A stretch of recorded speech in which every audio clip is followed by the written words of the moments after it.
Nous avons le plaisir de recevoir Mamadou Lamine Sané Dipuipo, diplômé en gouvernance et politique de développement. Vous êtes aussi spécialiste en analyse, gestion, résolution et prévention des conflits en Afrique. Alors, question, M. Sané, le président Macky Sall a effectué récemment une visite à Ziguinchor, visite au cours de laquelle il a lancé le pôle de développement de la Casamance. Est-ce que cette initiative du chef de l'État peut être une clé pour la résolution de la crise en Casamance? Bonjour M. Silla, d'abord je te remercie pour cette invitation. Pour le pôle de développement de la Casamance, je pense que c'est une très bonne stratégie du président de la République qui a cet état d'esprit économique pour la relance des activités socio-économiques de la Casamance. Mais je pense qu'il faudrait quand même qu'il pense à mettre des garde-fous, parce que ce qui s'est passé dans les années passées, il faudrait quand même que l'État prenne ses responsabilités dans la gestion de la crise casamançaise, effectivement sur la base de la transparence. Bien entendu, cette transparence, c'est quoi? C'est de mettre un système d'abord de contrôle pour tous les milliards qui ont été investis en Casamance de 1995 à 2012. Parce qu'il y a eu plusieurs programmes. Le PRAESC, qui est un programme pour la relance des activités socio-économiques de la Casamance, qui a englobé 15 milliards de dollars, effectivement financé par le groupe de la Banque africaine de développement. Je pense que ces 15 milliards de dollars ont servi à quoi? On ne sait pas aujourd'hui, on n'a pas un bilan. Bien que le président de la République Macky Sall a lancé le pôle de développement de la Casamance, qui est quand même une très bonne stratégie et qui peut répondre à certaines préoccupations des Casamançaises. Mais en amont, il faudrait une évaluation de ce qui s'est déjà, c'est-à-dire sur les financements qui ont été déjà donnés par les investisseurs sur le plan international, par les organisations internationales. Par exemple, je peux citer l'ACDI, je peux citer l'ACDI qui est l'agence de la coopération canadienne, l'agence de la coopération canadienne, effectivement c'est ça, et puis l'agence aussi de la coopération italienne pour le développement, l'AEC-CID. Également, nous avons la Banque mondiale, qui est une organisation internationale qui finance aussi pour le développement de la Casamance. Effectivement, nous avons aussi la coopération allemande qui met beaucoup de financement et puis beaucoup aussi qui intervient au niveau de la gestion technique par le GTZ et puis le KW, etc. Et toutes ces organisations internationales confondues ont généré des milliards par la voie de financement des projets, des programmes que l'État du Sénégal a proposés pour la résolution du conflit par le biais du développement. Et maintenant, si on n'évalue pas près de 2000 milliards de francs CFA entre 1995 et 2012, si on ne parvient pas à évaluer, je pense que si on lance d'autres projets, d'autres programmes, on reviendra encore dans les mêmes situations, c'est-à-dire situation d'échec total, comme ce qui se passe aujourd'hui en Casamance. Avec cette pluie de milliards, nous aboutissons à une pauvreté endémique des populations. Nous aboutissons à une situation d'échec social très avérée. Vous allez en Casamance. Concrètement, vous voulez dire que tant qu'il n'y a pas un audit de la gestion financière de la crise casamançaise, Macky Sall n'a aucune chance de réussir. Effectivement. Moi, ma vision et mon option, d'après les analyses très approfondies. Et ça permettra de situer les responsabilités. Voilà, ça permettra de situer les responsabilités. Il faut un audit, il faut une inspection générale d'État ou une inspection spéciale de tous les financements qui ont été octroyés pour la reconstruction de la Casamance de 1995 à 2012. Je n'arrête pas à le répéter. C'est à la base de cela qu'on pourra avoir une lumière et comprendre le positionnement des financements. Qu'est-ce que ces financements ont servi pour voir ce qui a été fait et ce qui n'a pas été fait, et les fonds détournés, situer les responsabilités, interpeller les responsables qui géraient ces programmes interpeller les responsables qui étaient sur le terrain, donc où ces financements tombaient et qu'il n'y a rien eu qui a été construit. Donc je pense que la traque des biens mal acquis n'a pas encore abouti. Et le fait d'ouvrir un autre front comme ça, est-ce que ça ne va pas créer des difficultés pour le président Macky Sall? Vous savez, la Casamance, c'est une priorité. La Casamance, c'est comme le pétrole du Sénégal. La Casamance a toujours été considérée comme le grenier du Sénégal. Et ça n'a jamais été le grenier du Sénégal. Maintenant, l'heure est arrivée. Sous l'échec du plan wadiste, sous l'échec du plan djoufiste, sous l'échec du plan senghorien, il faut aujourd'hui renaître un espoir pour le plan maquisien, le plan de Macky Sall, qui vient d'arriver. Un néologisme, quoi. Voilà, donc qui vient d'arriver. Je pense qu'il faut que ça renaisse de l'espoir.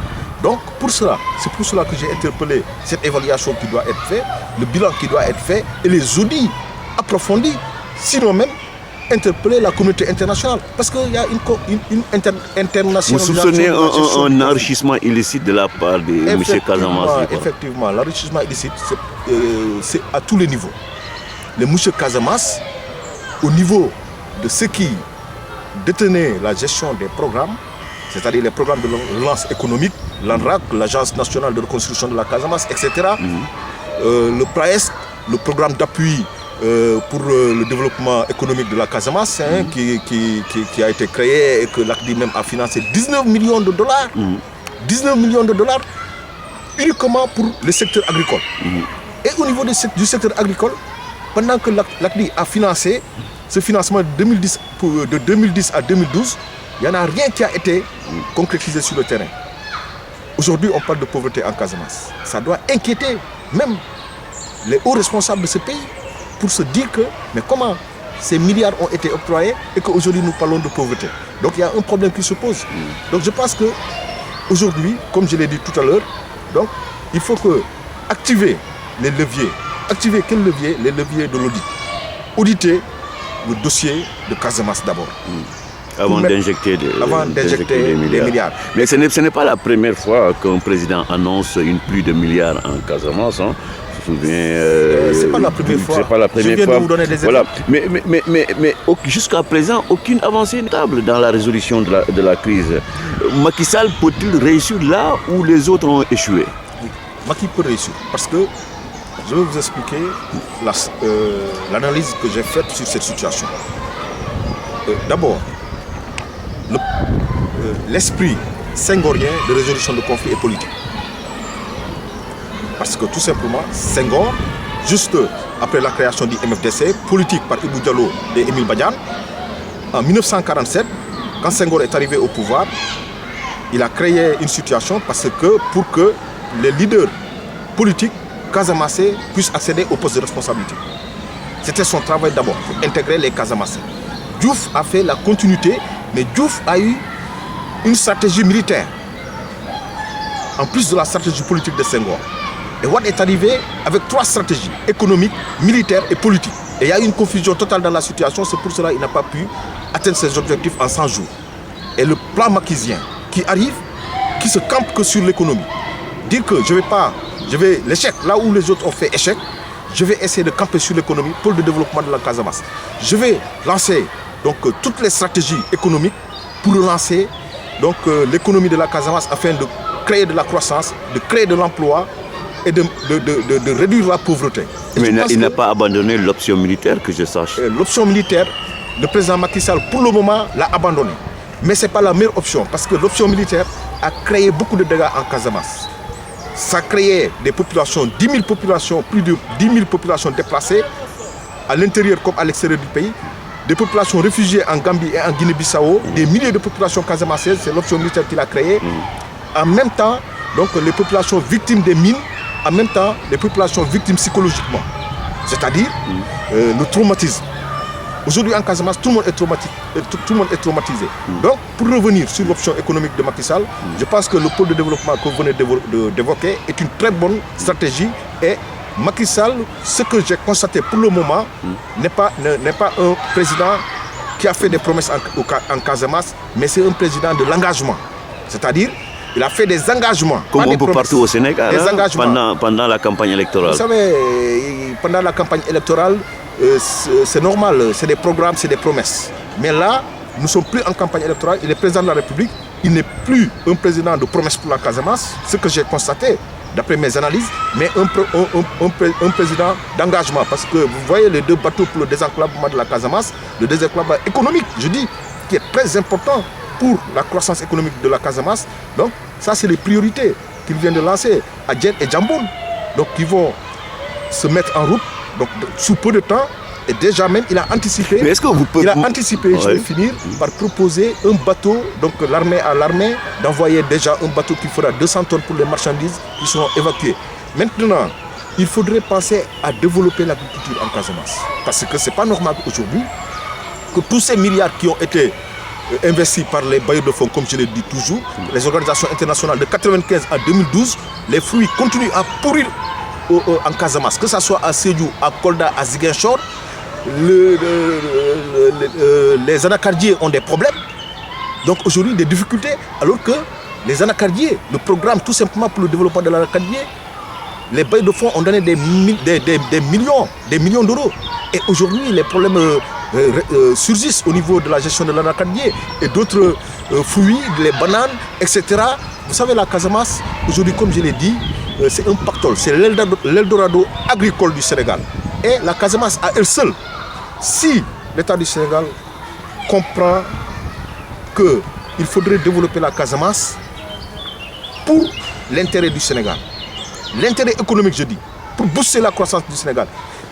Parce que la Casamance regorge toutes les potentialités agricoles, toutes les potentialités... Oui, tout ça, on le sait. C'est une réalité. Maintenant, pourquoi l'État n'exploite pas ce terrain pour l'intérêt du Sénégal, pour que la croissance soit boostée au Sénégal, pour que tous les Sénégalais en profitent et que la sous-région même en profite. Mais tous les prédécesseurs de Macky Sall ont exploité ce terrain. Mais comment réussir si le MFDC est toujours divisé en plusieurs branches? Le MFDC, sa division a été provoquée depuis 1991 lors du premier cessez-le-feu. Le premier cessez-le-feu par Abdou Diouf, en 1991, par Abdou Diouf. Il y a une branche qui n'était pas conviée à la table de négociation et que cette branche a fait la recrudescence. C'est pour cela que quand vous faites l'analyse de l'étude des conflits, l'analyse de l'étude des conflits en Casamance, la Casamance étant, le conflit Casamance étant un conflit interne, qui s'est internationalisé peu à peu, vous allez voir que la branche armée a créé la recrudescence et nous avons un profil en dents de scie. Accalmie, recrudescence, accalmie, recrudescence. Pourquoi? Parce qu'il y a une mauvaise gestion, échec de la gestion d'Abdou Diouf sur le conflit de Casamance en 91. Et qu'en 93, il y a eu encore des négociations. Et que ces négociations ont créé encore une autre division du MFDC en plusieurs fronts. Il y avait le front nord, le front sud, et le front sud est divisé encore en 3 fronts. C'était peut-être la politique de diviser pour mieux régner, non? Oui, je pense bien qu'il y a une certaine politique aussi de diviser pour mieux régner, mais l'État ne doit se comporter en tant que responsable, parce que nous sommes un État de droit. C'est un État qui respecte les droits et libertés des populations. On ne doit pas jouer avec la vie des populations casamançaises. On ne doit pas jouer avec les préoccupations des populations casamançaises, sachant que la Casamance est une potentialité est une potentialité importante pour l'économie du Sénégal. Je ne vois pas pourquoi, comme si moi j'étais président de la République, mais je ne vais pas lésiner sur les moyens. J'allais aller directement développer l'agriculture en Casamance pour gérer l'autosuffisance alimentaire au Sénégal. Et qu'en Casamance, il y a toutes les potentialités. Et aujourd'hui, la Casamance est en insécurité alimentaire. Jusqu'à ce que le programme alimentaire mondial va intervenir en Casamance avec alors pour vous, si le MFDC est divisé en plusieurs branches, c'est la faute d'Abdou Diouf. Alors actuellement, qu'est-ce qu'il faut faire pour les réunir? Bon, actuellement, je pense que l'état d'esprit du MFDC tend vers l'unité. Parce que le conflit interne de Casamance, j'allais dire le conflit sénégalais, je reviendrai sur cette question si vous voulez, sur la légitimité du conflit. Pourquoi on dit conflit de Casamance et pourquoi on ne dit pas conflit de Sénégal? Il faut se poser la question. Mais bon, d'après les études, les ouvrages, toutes les sources que j'ai eues, donc j'ai travaillé sur le conflit de Casamance. Mais ça aurait été mieux de dire le conflit du Sénégal. Parce que c'est un conflit du Sénégal. C'est un conflit du Sénégal. Et que ça a eu dans une localité du Sénégal. Voilà, donc je reviens sur votre question. Donc c'était au niveau des trucs, comment ça s'appelle l'unification du MFDC. Voilà. Le MFDC, je pense qu'il tente vers l'unité. Le MFDC, Mouvement des Forces Démocratiques Casamançaises, aujourd'hui, son état d'esprit, c'est aller vers l'unité, aller vers la négociation. Mais également... Mais ça ne date pas d'aujourd'hui, cette volonté, hein, mais manifestement sur le terrain, ça pose problème. Manifestement sur le terrain, c'est vrai, ça pose problème. Mais nous sommes dans une situation d'accalmie. Le MFDC, Mouvement des Forces Démocratiques, actuellement là où je vous parle, ils ont rangé les armes. Parce que vous et moi, nous pouvons convenir qu'il y a l'accalmie en Casamance actuellement. Maintenant, l'État ne peut pas profiter de cette occasion pour dire que je ne peux pas développer. Non, il faudrait, comme je l'ai dit, tout ce que les bailleurs de fonds envoient en Casamance soit utilisé à bonne escient, développer le secteur agricole, développer le secteur routier, hein, les pistes de production, développer la pêche en Casamance, parce que vous savez, donc, la Casamance aussi est un des pôles de pêche. C'est pour cela que je me suis dit que sur la base de cette accalmie, le président Macky Sall a bien vu rapidement de lancer l'action du développement. Parce qu'il n'y a que ça qui peut amener les responsables du MFDC, voilà, effectivement, à croire et à accepter que, voilà, maintenant, ce que nous sommes en train de revendiquer est en train de se faire. Parce que les routes sont en train d'être faites, les universités sont en train d'être construites, les usines de production Mais que je sache, le MFDC n'a jamais pris les armes parce qu'il n'y a pas de bonne route en Casamance, parce qu'il n'y a pas d'usine en Casamance, parce que la Casamance était pauvre, je ne crois pas, non? Oui, mais vous savez pourquoi le MFDC a pris les armes. Bon, ça c'est dans l'histoire du conflit casamancé. C'est sur la base. Les fondements c'est quoi? Ce sont les frustrations. Les fondements c'est quoi? C'est le manque de considération. Les fondements c'est quoi encore? C'est les problèmes fonciers avec la loi du domaine national. Les Casamancés qui se sont sentis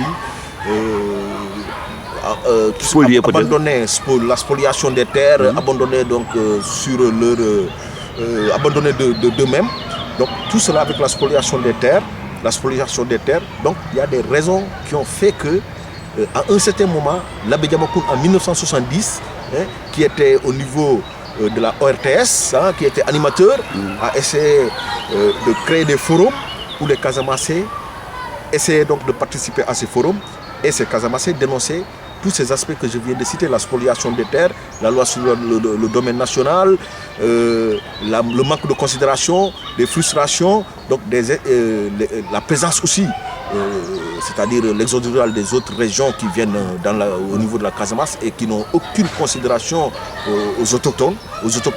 Donc toutes ces frustrations-là se sont accumulées pour faire naître donc, le MFDC branche rebelle.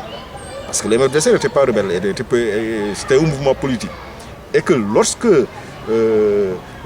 toutes ces frustrations ont combiné pour donner naissance à ça, et c'est en 1982 que l'état d'esprit de la révolte s'est accentué pour qu'il y ait des marches pour aller faire descendre le drapeau national sénégalais et mettre un autre drapeau, et les choses ont dégénéré. C'est à partir de là maintenant que le MFDC